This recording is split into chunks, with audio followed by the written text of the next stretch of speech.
The first thing is that the way that you perceive reality is not how reality is. It's just your perception. The only way we can engage with the world is via our senses, via our perception. But how we experience those sensory experiences, the seeing, hearing, smelling, tasting, and touching, it has an overlay of thought. Those thoughts or that perception is always shaped by your biochemistry in the moment, by your psychological stability and emotional maturity. So, what you experience in the moment is not true. It doesn't have anything true in it. It's just an experience. It's just a perception, an assumption, a judgment of what is happening. It's not true, like set in stone, absolute true. It's just what is perceived. And by knowing that, there's a lot of the suffering in our lives that absolutely fall away.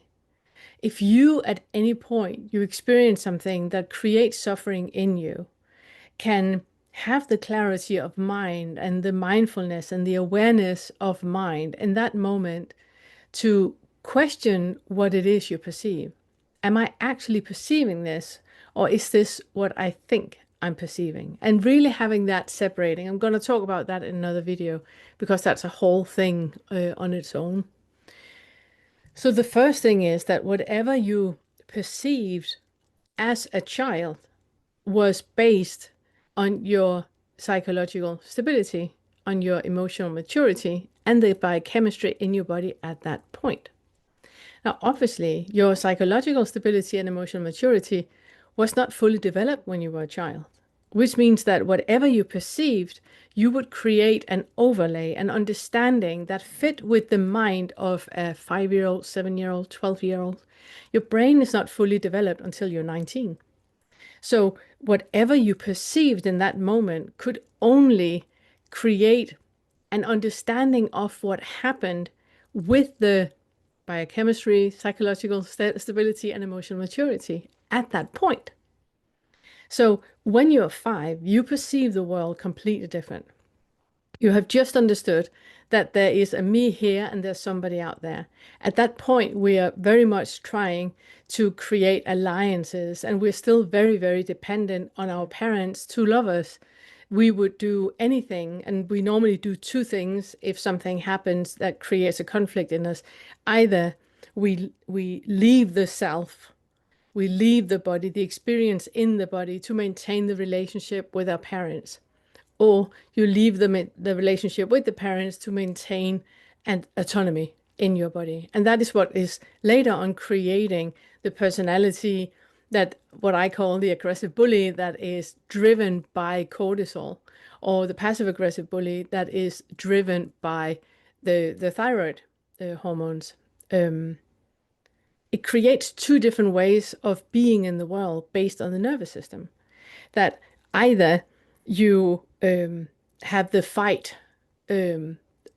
flight way of being in the world, or you have the flight freeze way of being in the world. So whatever you experienced as a child was experienced with the brain of that age that you had, with the understanding of the world that you had at that point.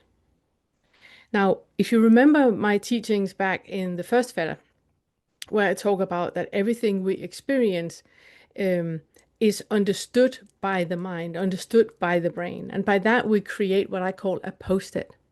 That is the little understanding that we have. And when we create a post-it, everything we experience after that is based on the post-it, not on the actual experience. And that leads me to the second point. Our brain is built in a way that when there are things we don't understand, we create that understanding in ourselves.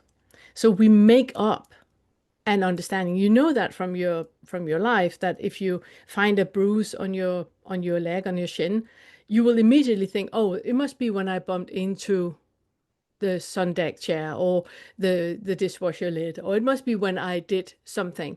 Immediately you create a story that is absolutely made up. You do not know if that is when the bruise happened, but the mind does that all the time. It's why we really don't like to watch movies that doesn't have an ending that makes sense with the mind. You know, the conscious mind needs to make sense. It's what it does, and it's what it loves to do. So whatever is happening in the moment, if it doesn't make any sense, the mind just makes something up. The mind is creating stories all the time.